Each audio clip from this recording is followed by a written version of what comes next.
ಮಗಳ ಚಿಕಿತ್ಸೆಗೆ ಸಹಾಯ ಮಾಡಲು ಮನವಿ. ಬಳ್ಳಾರಿ ಜಿಲ್ಲೆಯ ಸಂಡೂರು ತಾಲೂಕಿನ ಬಂಡ್ರಿ ಗ್ರಾಮದ ಸಿ ಆಂಜನಪ್ಪ ಇವರ ಮನವಿ. ಇವರ ಮಗಳು ಆದ ಚಿ ಆಶಾ ಇವಳು ಹುಟ್ಟಿನಿಂದಲೇ ಬುದ್ಧಿಮಾಂದ್ಯ ಹಾಗೂ ಅಂಗವೈಕಲ್ಯತೆಯನ್ನು ಹೊಂದಿರುತ್ತಾಳೆ. ಜೊತೆಗೆ ಈ ಮಗುವಿನ 2 ಕಿಡ್ನಿಗಳು ಕೂಡ ವೈಫಲ್ಯತೆಯಾಗಿದ್ದು ಸೂಕ್ತ ಚಿಕಿತ್ಸೆಯ ಅವಶ್ಯಕತೆ ಇರುತ್ತೆ. ಈ ಮಗುವಿನ ಚಿಕಿತ್ಸೆಗೆ ಮಣಿಪಾಲ್ ಆಸ್ಪತ್ರೆಯ ವೈದ್ಯರು ಸುಮಾರು 10 ಲಕ್ಷ ರೂಪಾಯಿ ಚಿಕಿತ್ಸಾ ವೆಚ್ಚ ಆಗುವುದೆಂದು ತಿಳಿಸಿರುತ್ತಾರೆ. ಕಾರಣ ಮಗುವಿನ ತಂದೆ ಬಡ ಕುಟುಂಬದವರು ಆಗಿದ್ದು ಚಿಕಿತ್ಸಾ ವೆಚ್ಚವನ್ನು ಭರಿಸಲು ಸಾಧ್ಯವಾಗ್ತಾ ಇಲ್ಲ. ದಯವಿಟ್ಟು ಸರ್ ಹೃದಯಿಗಳು ಈ ಮಗುವಿನ ಚಿಕಿತ್ಸೆಗೆ ಸಹಾಯ ಮಾಡಲು ವಿನಂತಿಸಿರುತ್ತಾರೆ. ಇವರ ವಿಳಾಸ C Anjaneyappa, Bandri, Sandur, Ballari. Account number 6408618965.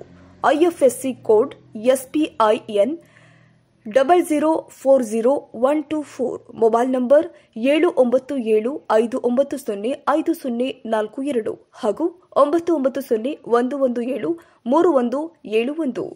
Chandrashekhar ಸೋಮಣ್ಣವರ.